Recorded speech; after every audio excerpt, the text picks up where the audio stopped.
You were having a problem? Oh, yeah, Wednesday.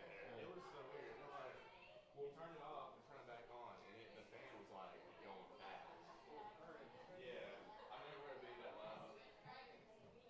Really? I don't know why I did that. Another thing is we need to get like an air can. You go up and spray it Yeah. out. That's, A little fan, what's that? a little fan in there. Yeah, yeah, it might. Gotta remember to do that. Probably use a cooler. Somebody get baptized?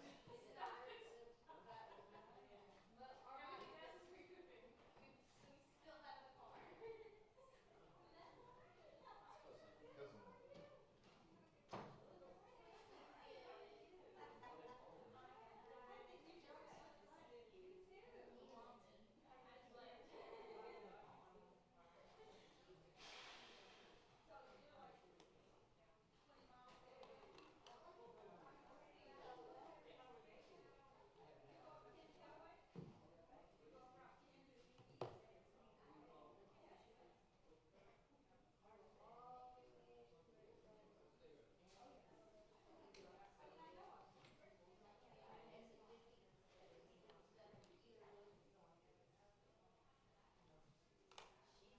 are you?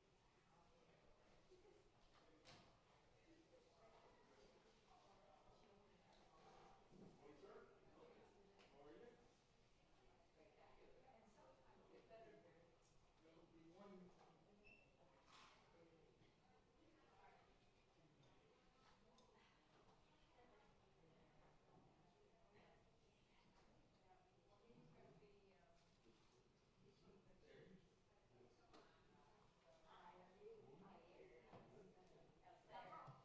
She's well. She's here. Another week.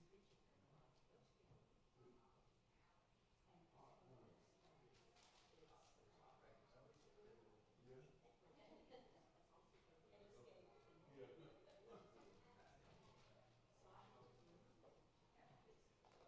Morning, Steve. Good morning. Welcome back. Thank you. How was your trip? Yeah, good. Thank you for coming for me, man. My pleasure.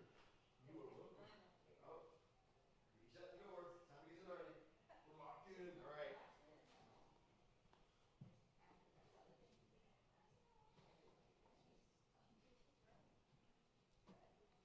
Good morning. It's good to be back from my trip. We're going to continue our study in the book of Leviticus. If you would go ahead and open your Bibles to the book of Leviticus. Just want to publicly thank Brother Eric for covering for me while I was out. It's been a couple of weeks since we were in Leviticus. We might just touch on a couple of things. If I remember correctly, we got about halfway through this chapter. Lord willing, we're going to go ahead and wrap this chapter up this morning. We're getting very close to the end of our study in the book of Leviticus. Lord willing, after we finish Leviticus, my idea is to just move on into the next book as we get into Numbers. That from the feedback that I got, everybody's interested in just continuing on through the Old Testament. I think that it's a good idea to do that. Certainly, as the Israelites are at this point receiving God's law from Sinai, and some point soon they are going to get back on the road. I'm just reminded on our trip, going to Oregon. We finally made it to our destination. We stayed there a few days, and then it's like, time to get back on the road. And that's going to be the case for these Israelites as they go to the Promised Land. And so, so that's the plan. We're almost done with the book of Leviticus. Brother Jack, would you mind leading us in a word of prayer, please?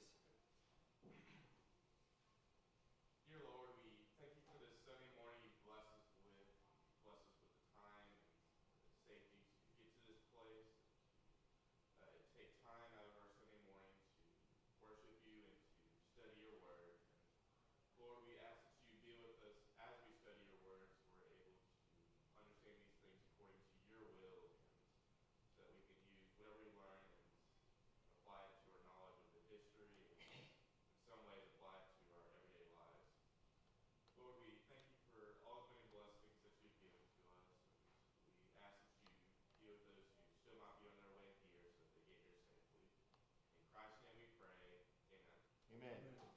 so in this book, of course, we've been talking about all of these laws and regulations.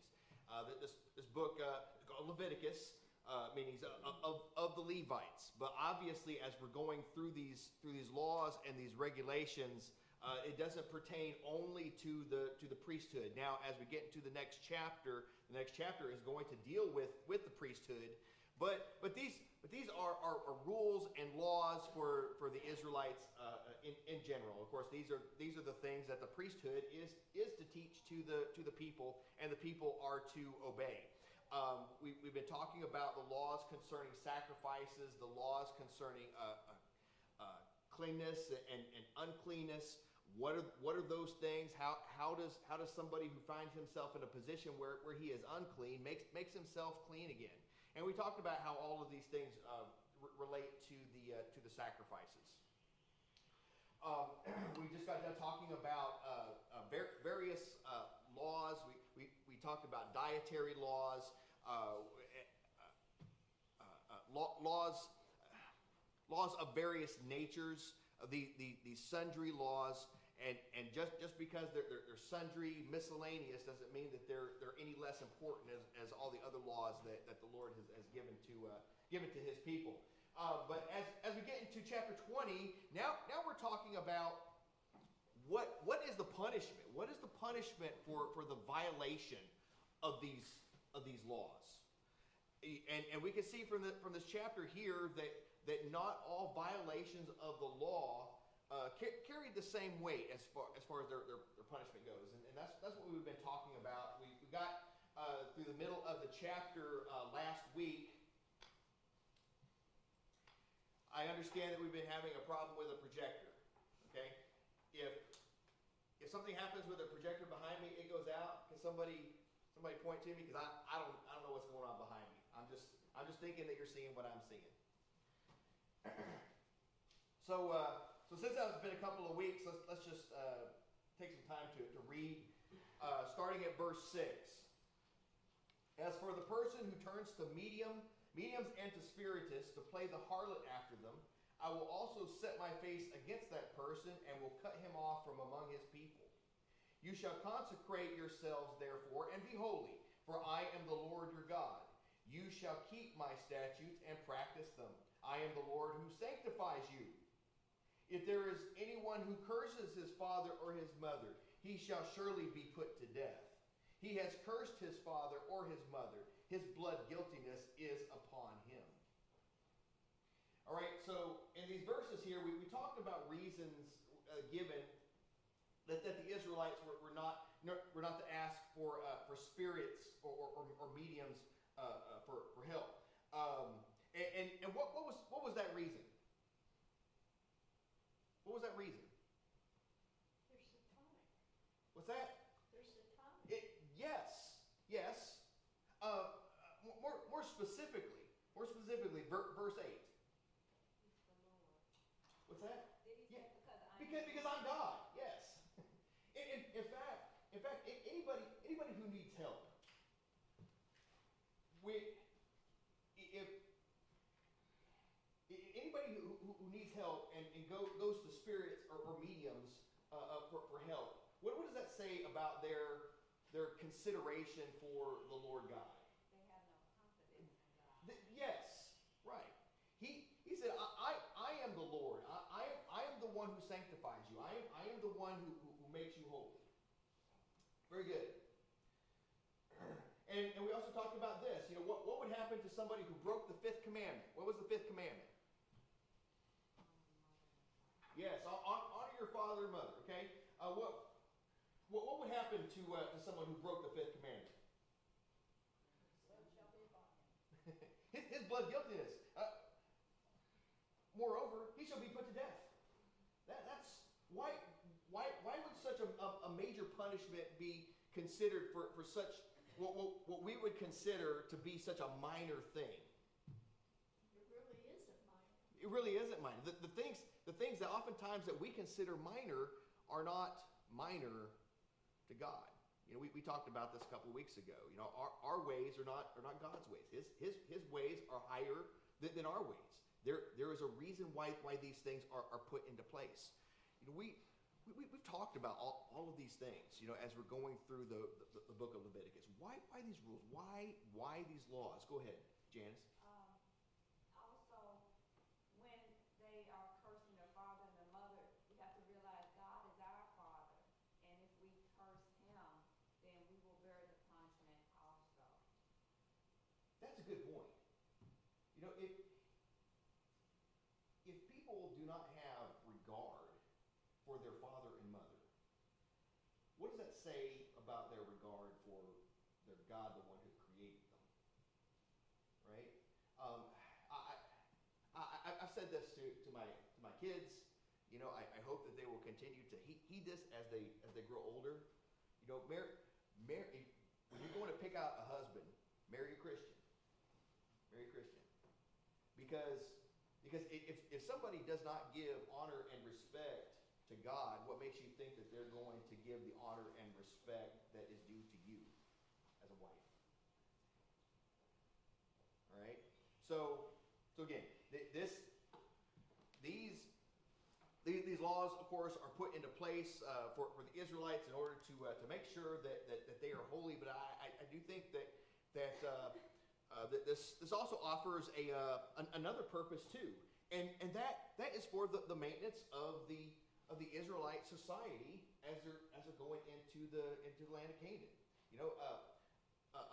Family stability is going to be key for long-term national stability, and we talked about this too. I really do believe that even today, in our country, in our nation, if we want to continue to survive, not only to survive, but also to thrive,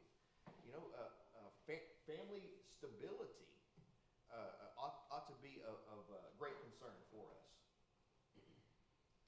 So it continues in verse 10, if there is a man who commits adultery with another man's wife, the one who commits adultery with his friend's wife, the adulterer and the adulteress shall surely be put to death. If there is a man who lies with his father's wife, he has uncovered his father's nakedness. Both of them shall surely be put to death. Their blood guiltiness is upon them. If there is a man who lies with his daughter-in-law, both of them shall surely be put to death. They have committed incest. Their blood guiltiness is upon them. If there is a man who lies with a male as those who lie with a woman, both of them have committed a detestable act. They shall surely be put to death. Their blood guiltiness is upon them. If there is a man who marries a woman and her mother, it is immorality. Both he and they shall be burned with fire, so that there will be no immorality in your midst. If there is a man who lies with an animal, he shall surely be put to death. You shall also kill the animal. If there is a woman who approaches any animal to mate with it, you shall kill the woman and the animal. They shall surely be put to death. Their blood guiltiness is upon them. So, why do you think it is? And I think this is where we got to a couple of weeks ago. Why do you think it is that, or first off, consider these sexual sins. What sort of sexual sins are listed here that are to be punished so heavily? Those outside of marriage. Yeah? Okay. But this is fornication of a different. Oh, you mean like the animal? Just sick. Go ahead, Eric. Yeah, after the flood, God told Noah that he would strike fear for human beings in animals. So that didn't exist before the flood. This is the reason.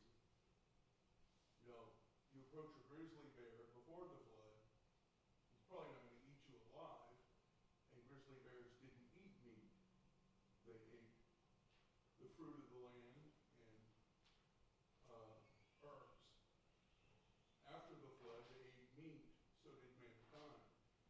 This is the reason that God struck fear for human beings into the animals, because the imagination of humans was evil continually.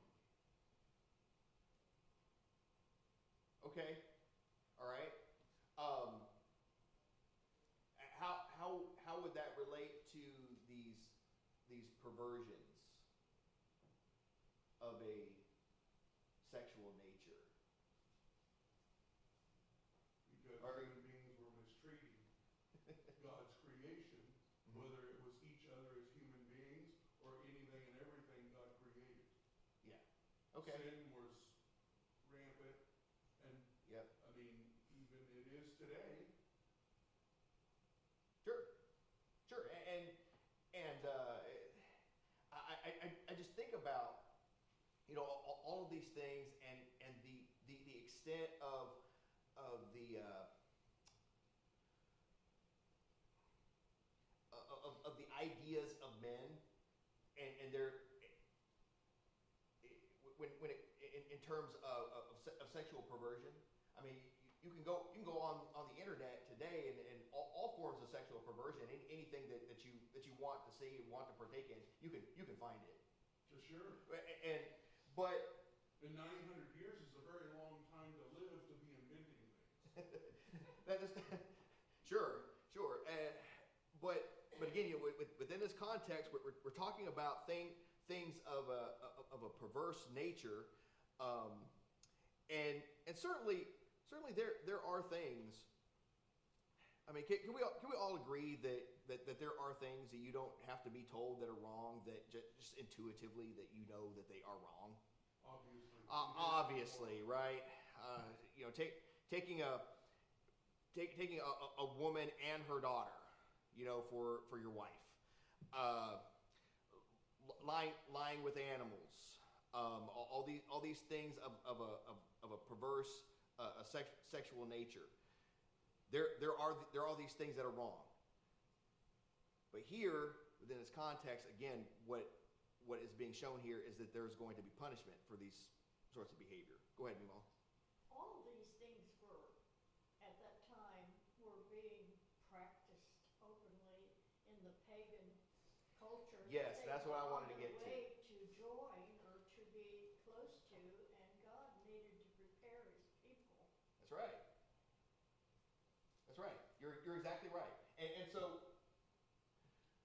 why do you think that these sexual sins were punished so heavily? Just like with the question about why it is that children who curse their father and mother were to be put to death. Why so heavy on these sexual sins? They are not holy. They're not holy. Okay. I think part of it was to make them an example, to put fear in the people's heart that Yeah. if I do this, then I could die. That's right. That's part of it. I don't know. Yeah, I do think that is part of it. Certainly. Katie. In Leviticus 19:9, it even said there, you shall not let your livestock breed with another kind, which I realize it's talking about two different kinds of animals. But why would it be okay for a human to mate with an animal, but not to mate two different kinds of animals? It wouldn't. Right. But again, there are some things that we just intuitively that we know that you don't even need to have a law to know that this is wrong. For 1 Corinthians chapter 5, the man who has a sexual relation with his father's wife, okay, with his stepmother. All right, what does he say? What did Paul say about that practice? He said not even the Gentiles who don't have the law. They don't even do these things. And yet, not only is somebody within your midst practicing these things that not even the Gentiles do, you're celebrating it. And of course, this as men do in our culture and society that we have today with all kinds of sexual activities and perversions. I mean, we have an entire month dedicated to it, right? It's the celebration of sort of acts. And what is Paul saying to the church in Corinth? You get rid of that leaven. Get rid of that leaven. All right, so let's continue on. Yes, ma'am. Did we ever address why some of these sexual actions were cause for burning and some just stoning? Did we ever address that? No. No.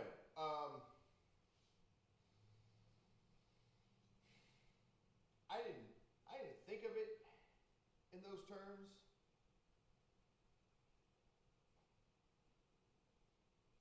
Why some would be burned while others stoned. I'm glad that you brought that up. I wouldn't have an answer for that.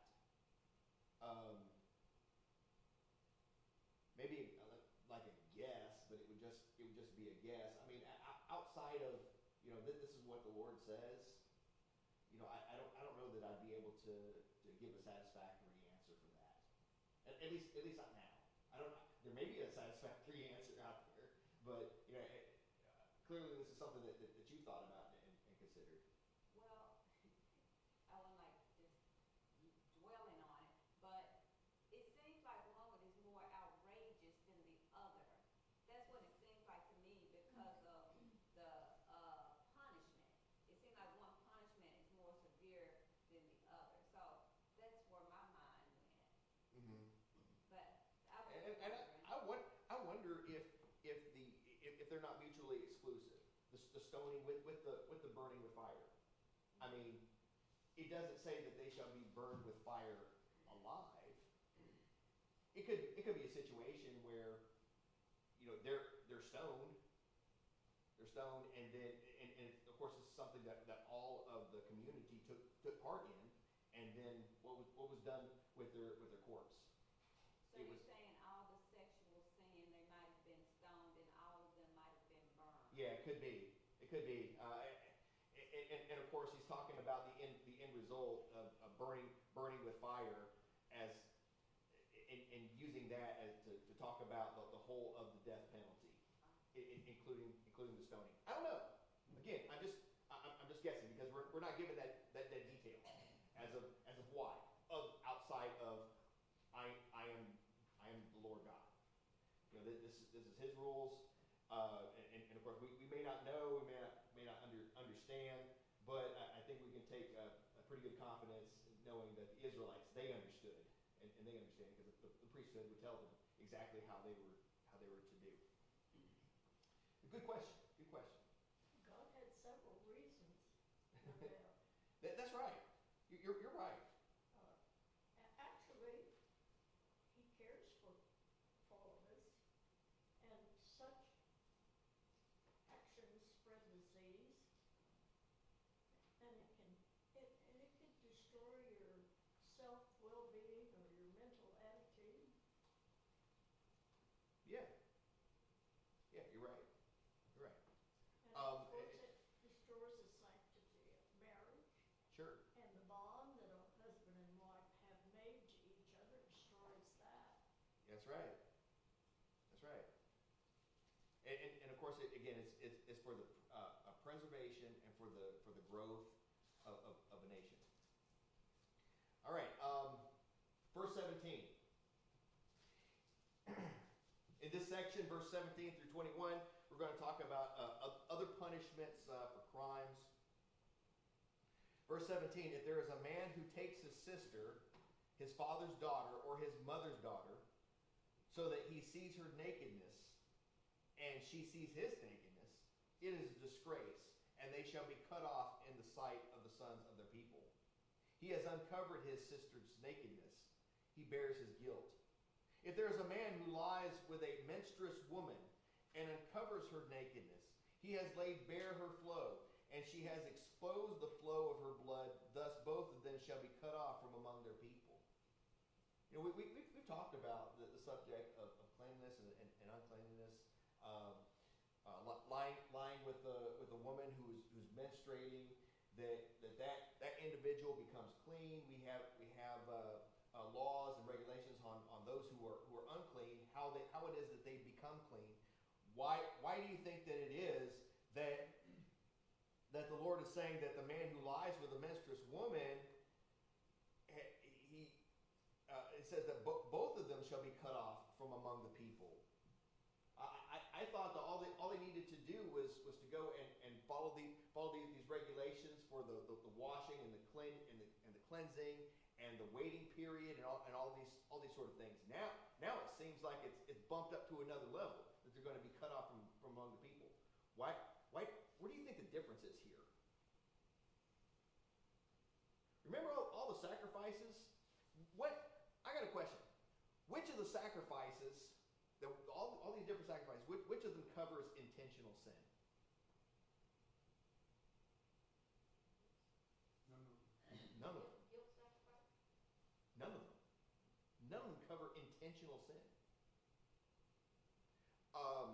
And of course, this might be a discussion for a later date. But with that in mind, where do you think the difference is here? You got the regulations concerning the cleansing after coming in contact with a woman who's menstruating. Now it's you lie with a woman. That woman lies with you. She is menstruating. You're cut off from the people. Go ahead, Katie. Is it the difference that previously when we studied that it was talking about her husband? This just says a man. Yeah, But previously it said husband. it does, but a man would be. Well, I know her husband would be a man. Yeah. With her husband, it's not an It- adulterous situation. That's true. That's true. But in particular, it's not talking about adultery. No. You know, it's talking. Compounds it, Right. It's not I her mean, husband. me, and that could be, but me, I think what it's talking about here is intentionally violating God's laws. You know, you could, a man could come into contact with a woman who is menstruating, have sexual relationships with his wife who's menstruating, and both of them not know it. And then if it is indeed discovered that she is, there is a process by which there is cleansing. However, concerning the laws about not touching a woman who's menstruating, if you do so, if you violate it intentionally, there's going to be laws for that. There's no provision for cleansing and for sacrifice concerning those things that are done by necessity, like the touching of a dead body. Right? If somebody dies within their midst, they have to be picked up and carried out. Then there's a process for the cleansing. There's a process to get rid of the uncleansing concerning touching a dead body. However, if somebody does that just with no disregard for the laws of God, there's going to be punishment for that. I think that there's a principle in the New Testament that actually talks about this. Hebrews chapter 10 in verse 26 and 27, concerning what about the sacrifices when somebody sins intentional sin. Okay, just James. I might be way off on this, but I am reminded of Judah's son when he went into Tamar and he spilled his seed because he did not want to leave an heir for his brother who died. Yeah. And God killed him. So my mind takes me back to this instance. Could it be, and we don't know, could it be that these are people who are trying not to procreate, and so they say this is the time? Yeah, and So, you know, and I've heard people use instances like that to justify this idea that the use of birth control among Christians, it's something that Christians aren't allowed to do. that's But in that case, what was the sin there? Well, the sin was him not carrying out what the Lord had intended him to do.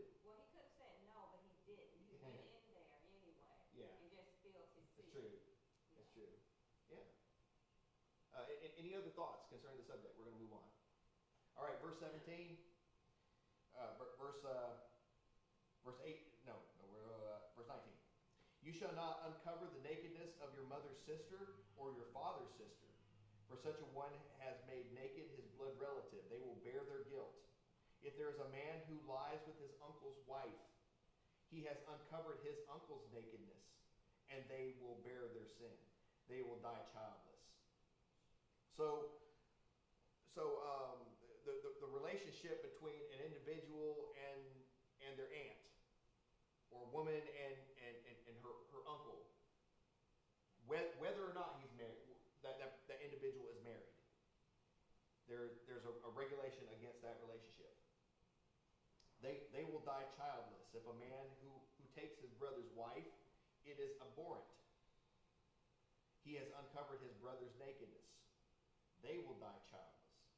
All right, so what sexual sins here are discussed in these verses? What's the punishment? What's that? What's the punishment? Does it seem like these verses here, verses 17 through 21, they don't seem to be as harsh as the previous verses that we just read. And why do you think that is? Well, some of these verses are talking about an aunt and an uncle. That's right. Not blood related. I don't know if that would make a difference or not, but I got the thought that they're not blood related, so it's not necessarily incest. It's not right. Well, it seems that it's talking about incest. You know, when I look at verse 19, you should not uncover your mother's sister or your father's sister, for such a one has made naked his blood relative. So, you know, I think that's pretty clear that that's talking about incest, but incest that's not so closely it's not pulled so close to home for lack of a better description. You know, blood relatives outside of the immediacy of the home. Again, what was the punishment for these? It doesn't say. It says they shall bear their sin. What's that? Being cut off from the people, cut off from the sights of the people. And again, you know, whether or not this is talking about death, or whether or not this is talking about exile or excommunication from the community, the punishment is harsh. It's harsh. And again, it could be talking about exile here, in the fact that in verse 17 it specifically says they're going to be cut off from the sight of the sons of the people. If there's a man who lies with his aunt, he has uncovered his aunt's nakedness, and they will bear their sin. How it is that they're going to bear their sin? It says that they will die childless. What does that mean? It's like, well, they're gonna die childless. Well, so what? It was a big deal then to have children. Yeah, absolutely. Absolutely. You know, the home, the family structure was part of their social network for support and care. Verse 22. Wrapping up this chapter here, we're going to finish up talking about exhortation to obedience. You are therefore to keep all my statutes and all my ordinances, and to do them, so that the land to which I am bringing you to live will not spew you out. Moreover, you shall not follow the customs of the nation which I drive out before you, for they did all these things. Okay? And we've already talked about that. And Meemaw brought it up too. That all of these things, all of these laws that God's putting into place, what is he saying about those nations in whose land that they're going? They practice all these things. and therefore I have abhorred them. Hence I have said to you, you are to possess their land, and I myself will give it to you to possess it, a land flowing with milk and honey. I am the Lord your God, who has separated you from the peoples. You are therefore to make a distinction between the clean animals and the unclean, and between the unclean bird and the clean. You shall not make yourselves detestable by animal, or by bird, or by anything that creeps on the ground, which I have separated for you as unclean. Thus you are to be holy to me, for I the Lord am holy, and have set you apart from the peoples to be mine. So in this last exhortation to obedience, what would be the result of disobedience? I mean, we talked about the result of disobedience on an individual level, but what about the results of disobedience on a much larger scale? You're gonna lose the land. They're gonna, right? Why? Well, The land belongs to why God. would they lose their land? Well, the people that are doing that now are losing it, That's right. and they would lose it. Yes, that's the point. Look at these pagan nations who it says that the land is going to, you don't want the land to spew them out. How does land spew anybody out? It doesn't. Who's doing the spewing really? It's just using a figure of speech here. God is sending them out. God is kicking them out, and He's saying, look at these nations. If you want to keep where you're living, do not be like these nations. They're losing their place because they practice all these things that I've talked about. You don't want to lose these things too. You do not practice these things. You are to be separate. You are to be holy. You are my people. I am your God. Do not act like them. Make proper distinctions. Janice. So I have a question about the land. Throughout my readings, I hear where the people set up witnesses. This stone is a witness. This tree is a witness.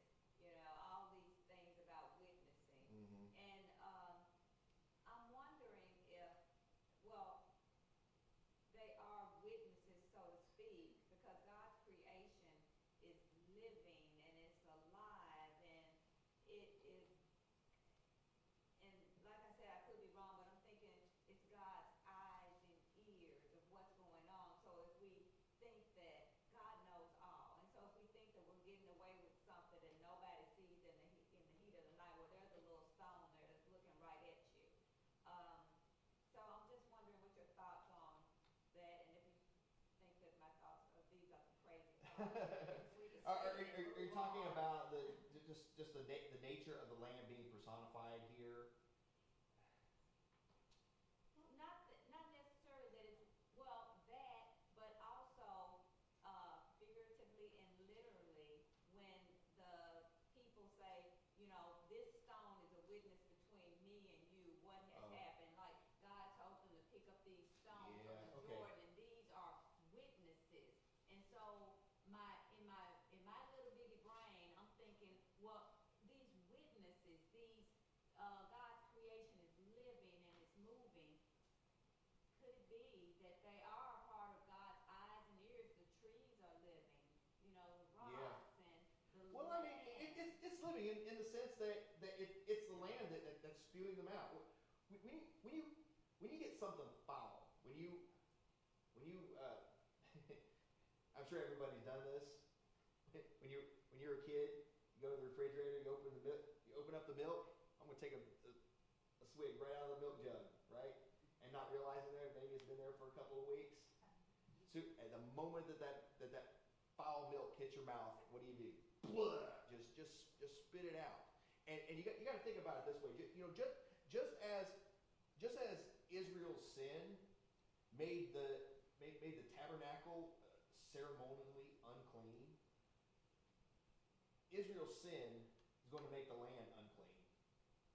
And if you take the foulness of sin and put it in the land, what's the land going to do? It's going to spew you out. It's going to spew you out. You know what did Jesus say about Laodicea? if I remember. You know, he says, you know, I wish you were either hot or cold, but because you are neither hot nor cold, but tepid, I'm gonna eject you. I'm gonna reject you. I'm just gonna spew you out of my mouth. And these Israelites, because of their sin, the land, as you had mentioned, kind of makes witness against them on what it is that they're doing, which is actually what happened. You know, by the time we get to the New Testament, you know, all this land, all the tribes of Israel, all whittled down to one and remnant of another, right? Just all whittled down to a remnant. Why? Because of sin, because of the practices that were talked about here. Go ahead, Mom. If they don't keep God's commandments and his laws, they're headed for self-destruction. Yeah. They're doing it to themselves. That's right. That's right. And it's certainly something that we need to consider too. You know, as our nation moves into era after era. What's that? Yeah.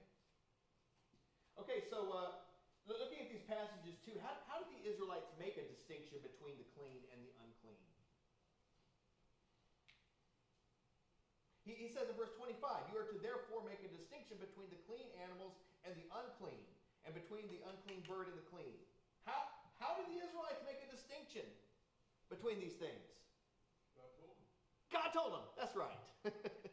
through the word of God. Make a distinction between the clean and the unclean. Yeah, I mean that. I'm just thinking that that could be a sermon right there. make a distinction between the clean and the unclean. How do you do that? Go ahead, Mima. I'm sorry. Doesn't Leviticus 11 tell them what is clean? That's exactly right. That's exactly right. So how do the Israelites make a distinction between the clean and the unclean? They've been taught already. They've been taught by the teaching of the laws of God.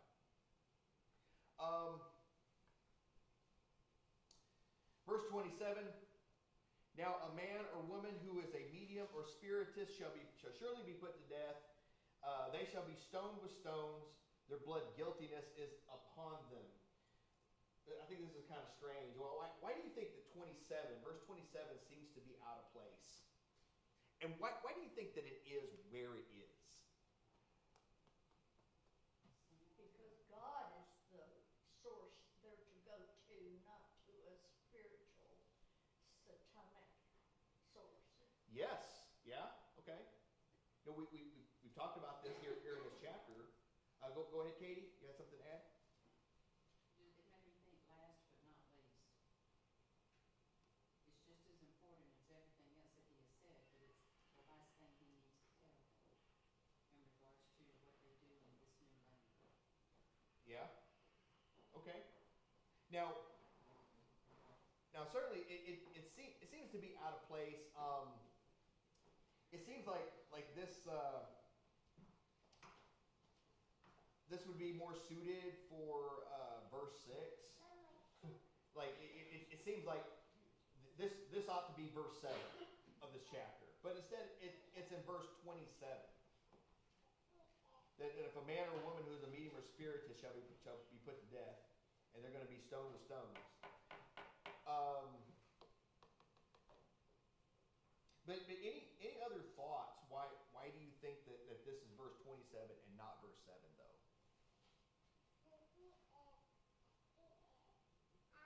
Distinguishing between clean and unclean. What God has told them is clean, and what spirit or medium tells them, if it's something other than what God tells them, it's unclean. So. Very good. Very good. That's what I was trying to get at. It could just as well be that this is the reason why this is there. And if the Israelites fail to go to the right source for their distinction, there is punishment. There's punishment to be had. All right. In just a moment, we're going to wrap up, but I just wanted to give an introduction to chapter 21. Chapter 21 is going to talk about more laws, more rules, more regulations. But this is going to be specifically regulations concerning the priesthood. In the first several verses, verses 1 through 9, we're going to have rules and laws concerning the priests. In the next verses, though, there's going to be different rules, not mutually exclusive, but there are going to be rules for the high priest as well, verses 10 through 15. And then we're going to get into reasons why a priest would be disqualified from his service based upon defects. And this is not going to be talking about sin defects, but physical defects. Why do you think that the individuals who have physical defects would be disqualified from serving as priests in the tabernacle? I'm looking forward to a discussion about that. Now again, we're talking about the book of Leviticus of the Levites. This is specifically going to be for the Levites, for the priesthood of the Levites. So, Lord willing, we're going to pick back up in chapter 21. Chapter 21 isn't as long as these other chapters that we've been talking about, so we may get through this chapter next week. But I appreciate everybody's attendance and everybody's participation and questions and answers and thoughts.